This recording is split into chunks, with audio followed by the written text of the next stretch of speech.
हमने कहा जिन्होंने हमारे युवाओं की आंखों में आंसू दिए, जिन्होंने हमारे युवाओं को सपनों को तोड़ने का काम किया है, हम उनको किसी भी कीमत पर छोड़ने वाले नहीं हैं। 85 लोग गिरफ्तार हो गए। मैं आपके बीच में कहना चाहता हूं मेरे मित्रों, आप मांगते मांगते थक जाओगे, हमारी सरकार देते देते नहीं थकेगी, देते देते नहीं थकेगी।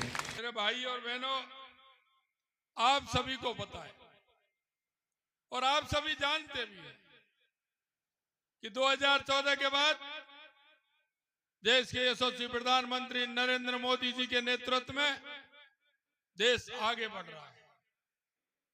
हमारी हम गरीब कल्याण की योजनाओं की बात करें तो 2014 के बाद आपको महसूस होने लगा होगा कि गरीब कल्याण की योजनाएं गरीब के पास जा रही हैं, किसान के पास जा रही हैं। इसी तरह से 2014 के बाद देश के अंदर जो विकास हो रहा है वो भी आपको दिख रहा हो। जिस तरह से विकास की रफ्तार है, हर क्षेत्र में विकास हो रहा है। आपने देखा होगा हमारी सीमाओं की सुरक्षा, आपने देखा होगा हमारे देश का बढ़ता हुआ गौरव, हमारे देश का बढ़ता हुआ दुनिया में सम्मान। यह देश के यशस्वी प्रधानमंत्री नरेंद्र मोदी जी ने 2014 के बाद देश की स्थिति को बदलने का काम किया है। मैं तो सिर्फ आपसे इतना कहना चाहता हूं मेरे भाई और बहनों कि पहले कांग्रेस के प्रधानमंत्री जी कहते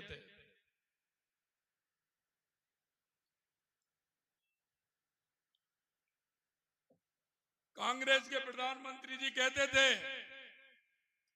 कि केंद्र से 1 रुपया जाता है और गरीब के पास जाने तक वो 15 पैसे रह जाता है। मैं कहना चाहता हूं वो चकली का रुपया था जो सड़क पर चल करके आता था और वो सड़क पर चलते चलते घिस जाता था और गांव तक पहुंचने में वो 15 पैसे रह जाता था। यह कांग्रेस के उन लोगों के नियत में खोट था, नियत में, क्योंकि उसमें कटमनी लगती थी, कटमनी लगती थी। लेकिन आज मैं आपसे कहना चाहता हूं, हमारे भाई और बहनों के खाते में पूरा अगर दिल्ली से 100 रुपया चलता है तो मेरे गांव की उस बहन को, उस भाई को वो योजना का 100 रुपया मिलता है। ये अगर किसी ने किया है तो देश के यशस्वी प्रधानमंत्री नरेंद्र मोदी जी ने किया है। आपने देखा होगा कभी आप दिल्ली मुंबई जो हाईवे बनाए उस पर गए क्या? आपके यहां से निकल रहा है दिल्ली मुंबई हाईवे। अरे कौन कौन गए, जरा हाथ खड़े करिए उस पर। कैसा लगता है? कैसा लगता है जब उस पर चलते हैं तो? लगता है ना कैसा आनंद आता है उस पर चलने में। और यही नहीं मित्रों, साइड में अगर उतर के आपने जो रेस्ट एरिया है वो भी अगर आपने देखा होगा तो वो भी लगा होगा, वो भी ये लगा होगा आपको उस रेस्ट एरिया में भी।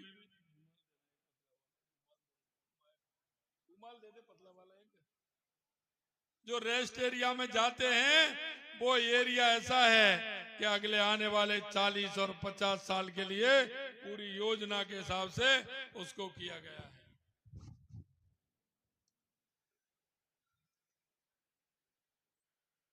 मैं आपसे इसलिए कहना चाहता हूं कि 2014 के बाद जिस तरह से देश में विकास में परिवर्तन हुआ, ये तो मैंने एक नमूना दिया है, लेकिन पूरे जो जितने भी देश के जिले हैं उसमें मेडिकल कॉलेज पहुंचाने का काम देश के यशस्वी प्रधानमंत्री नरेंद्र मोदी जी ने किया है। पहले मेडिकल के कितने कॉलेज थे? अब कोई भी जिला ऐसा नहीं जहां मेडिकल का कॉलेज नहीं हो, मेडिकल का कॉलेज नहीं हो। हमारे युवाओं को सपने पूरे करने का काम देश के यशस्वी प्रधानमंत्री नरेंद्र मोदी जी ने किया है। 2014 से पहले आतंकवादी आते थे, कहीं ना कहीं बम फोड़ करके चले जाते थे भीड़ वाले इलाके में, कभी रेलवे स्टेशन पर फूटता था, कभी बस स्टैंड पर फूटता था। मैं आपसे कहना चाहता हूं 2014 के बाद कोई आतंकवादी ने आंख उठा करके देखा है क्या? देखा है क्या? अरे एक बार देखा था, अंदर घुस के मारने का काम किया था, अंदर घुस के मारने का काम किया था। यह नरेंद्र मोदी जी का 2014 के बाद का देश है। यही नहीं, देश में दुनिया के अंदर देश का स्वाभिमान और सम्मान बढ़ाने का काम किया है तो देश के यशस्वी प्रधानमंत्री नरेंद्र मोदी जी ने किया है। मैं आपको कहना चाहता हूं, कहीं गरीब कहीं बैंक में खाता खुलवा सकता था क्या?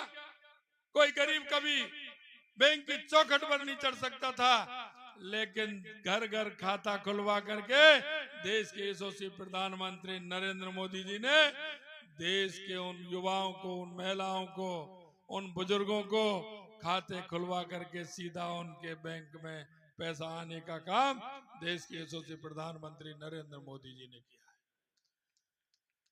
यही नहीं, 70 साल के बाद देश की जो मूलभूत सुविधाएं होती हैं, गांव की मेरे की मूलभूत सुविधाएं होती हैं, चाहे वो शिक्षा हो, चिकित्सा हो, बिजली हो, पानी हो, सड़क हो, 70 साल बाद भी, क्योंकि सबसे ज्यादा इस देश के अंदर अगर राज किया तो कांग्रेस पार्टी ने किया था, कांग्रेस पार्टी ने। लेकिन आज भी मेरा गांव 70 साल के बाद कहीं कोई सड़क की मांग करता है, तो कहीं कोई शिक्षा के लिए स्कूल की मांग करता है, तो चिकित्सा के लिए स्वास्थ्य की मांग करता है कि मेरे यहाँ हॉस्पिटल बनाए जाए, और सड़क की, बिजली की मांग करता है। मैं आपसे कहना चाहता हूं मेरे भाई और बहनों कि हर घर में बिजली पहुंचाने का काम देश के यशस्वी प्रधानमंत्री नरेंद्र मोदी जी ने किया है। हर घर में बिजली का कनेक्शन देने का काम देश के प्रधानमंत्री नरेंद्र मोदी जी ने किया है। यही नहीं, नल से जल देने का काम देश के यशस्वी प्रधानमंत्री नरेंद्र मोदी जी कर रहे हैं। हमारे जवाहर सिंह जी कह रहे थे कि ईआरसीपी की योजना, अरे कांग्रेस के लोगों ने तो उसे लटकाने का, भटकाने का, अटकाने का काम किया था। हमारे 3 महीने की सरकार, 90 दिन में हमें काम करने का मौका मिला, आचार संहिता लग गई। जो कांग्रेस ने हर बजट में ईआरसीपी का जिक्र किया, विधानसभा में 50 बार जिक्र किया, लेकिन उस जिक्र की फिक्र कभी कांग्रेस ने नहीं की, फिक्र कभी कांग्रेस ने नहीं की। अगर फिक्र की तो भारतीय जनता पार्टी की सरकार ने की और देश के यशस्वी प्रधानमंत्री नरेंद्र मोदी जी ने की। कि 21 जिलों की जो ईआरसीपी जो हमारे जीवन को खुशहाल बनाएगी, हमारे किसान को खुशहाल बनाएगी, हमारे पीने की पानी की व्यवस्था भी होगी और हमारे किसानों के सिंचाई की व्यवस्था के लिए भी काम किया जाएगा। ये ईआरसीपी को लाने का काम देश के यशस्वी प्रधानमंत्री नरेंद्र मोदी जी ने किया है। अभी मेरे से कह रहे थे, मैं सुन रहा था, जवाहर सिंह जी कह रहे थे कि सीकरी बांध। अरे मेरे भाइयों बहनों, सीकरी बांध भी भरेगा और आगे चल के जो हमारे छोटे मोटे जो बांध हैं उनमें पानी सीकरी बांध के माध्यम से मोती झील के अंदर ईआरसीपी का पानी जाएगा। ये मैं आपको बताना चाहता हूं, क्योंकि जनता के बीच में हम रहते हैं, जनता की हम सुनते हैं और जनता के बीच में जो वायदा करते हैं उन्हें पूरा करने का काम करते हैं, क्योंकि मोदी जी की गारंटी, और गारंटी भी पूरा होने की गारंटी, क्योंकि हम जो कहते हैं वो करके दिखाते हैं। और हमारे प्रधानमंत्री जी कहते हैं कि जो कहते हैं वो करते हैं, करते हैं वही कहते हैं, क्योंकि सपने नहीं हकीकत बुनते हैं, तभी तो लोग मोदी को चुनते हैं। मैं आपसे यही कहना चाहता हूं मेरे भाई और बहनों कि हमने आपके बीच में जो संकल्प पत्र दिया था विधानसभा के चुनाव में, उस संकल्प पत्र को हम 45% तक पूरा करने का काम हमने अब तक किया है। आपने हमसे मांग नहीं की थी, हमने आपके बीच में कहा कि हम ईआरसीपी को लेकर के आएंगे। हम ईआरसीपी की योजना पर भी समझौता किया और आने वाले समय में शिलान्यास भी होगा और उद्घाटन भी आने वाले समय में हम ही करेंगे। हमारी जमीन वापसी का काम हमने प्रारंभ कर दिया है और चंबल का पानी हमारे 21 जिलों में पीने के काम भी आएगा और 2,80,000 हेक्टेयर भूमि के सिंचाई के काम भी आएगा। हमें पता है हमारी माता बहनें कितनी दूर से सिर पर मटका लेकर के पानी लेकर के वो आती हैं। अरे इस दर्द को किसने जाना? 70 साल में किसी ने नहीं जाना। हमारी माता बहनें शौच के लिए कितनी परेशान होती थी, रात के अंधेरे का इंतजार करती थी, सुबह अंधेरा होने से पहले शौच के लिए जाती थी। अगर उनको शौचालय बना करके माता बहनों को सम्मान देने का काम किया है तो देश के यशस्वी प्रधानमंत्री नरेंद्र मोदी जी ने किया। आपने देखा होगा गांव के अंदर जब वो बारिश चौमा से आते थे, बारिश आती थी, हमारी माता बहनें सबसे पहले ईंधन का इंतजाम करती थी कि ईंधन गीला नहीं हो जाए। और जब ईंधन गीला हो जाता था तो दे फूक क्या स्थिति होती थी पता है? मेरी माता बहनों को पता है, बुजुर्ग माता बहनें सभी हमारी बैठी हैं, किस तरह से काम करती थी बारिश के समय में। ईंधन गीला हो जाता, उस ईंधन को सुरक्षित रखने के लिए सबसे अच्छी जगह पर रखती थी कहीं गीला नहीं हो जाए।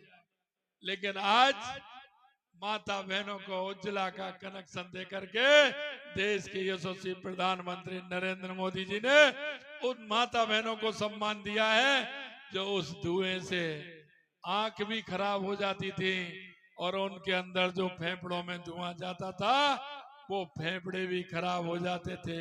अगर ये भी काम किया तो देश के यशस्वी प्रधानमंत्री नरेंद्र मोदी जी ने किया।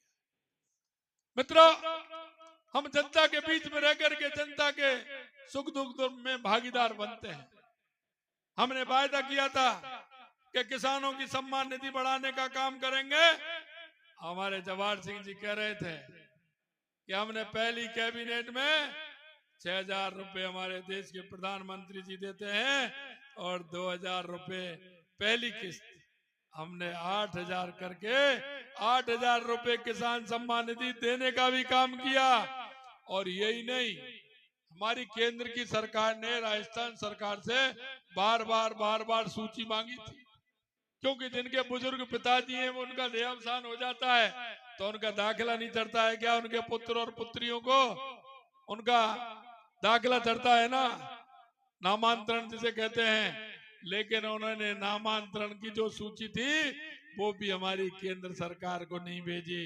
हमने 3 महीने के अंदर 63,000 राजस्थान के उन किसान भाई बहनों की सूची भी भेजी है और उनको रुपए देने का काम किया है, सम्मान निधि देने का भी हमने काम किया है। मित्रों, हमने आपसे वायदा किया था कि हमारी सरकार आई तो हम एसआईटी गठित करेंगे, क्योंकि आपने देखा हमारे किसानों के जो बेटे हैं, किसान हमारा किस तरह से पढ़ाता है, कहां से वो पैसा लेकर के आता है। वो अंधेरे रात के अंधेरे में कहीं किसी के पास जाता है, किसी के हाथ जोड़ता है, ब्याज पर पैसा लेकर के आता है, अपने बच्चे को पढ़ाने का काम करता है। बच्चा भी विश्वास दिलाता है कि पिताजी मैं पेपर मैं दूंगा, मैं पढ़ूंगा, पास होके बताऊंगा और आपका सहारा बनूंगा, आपका सहारा बनूंगा।